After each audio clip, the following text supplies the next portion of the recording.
सैया जगा कमर हिलावे रे चूड़ी कमर वाली सैया जगा कमर हिलावे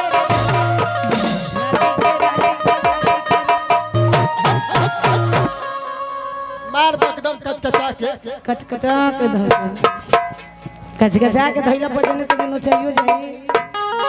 अरे चूड़ी कमर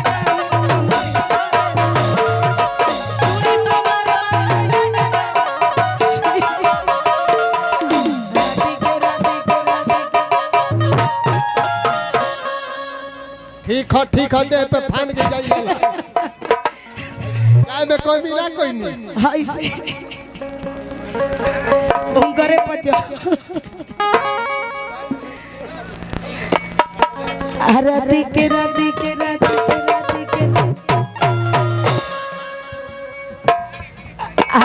के खाटी पपटी की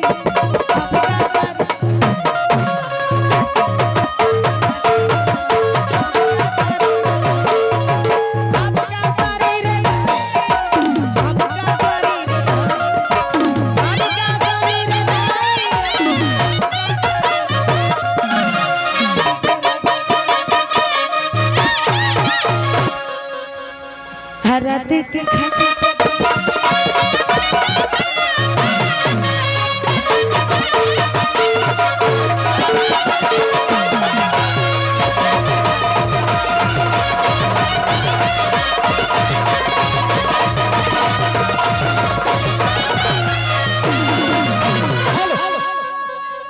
और गुप्त में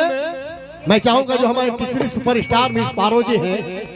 जे जान रहे वो बिछड़ गई जे जान रहे वो बिछड़ गई सही में एक गुप्त में मांग डिमांड आया है जे जान रहे वो बिछड़ गई तो मैं चाहूंगा भैया का जो मांग डिमांड है जे जान रहे वो बिछड़ गई बढ़िया हो गई के बिछड़ जाला तो बढ़िया हो जाला अच्छा ना ना का है पाकल घाव फूट जाला तो ठीक होखेला जो फूटेला ना तो बहुत खतरनाक होखेला तो मैं चाहूंगा कि जान रहे वो बिछड़ गई हेलो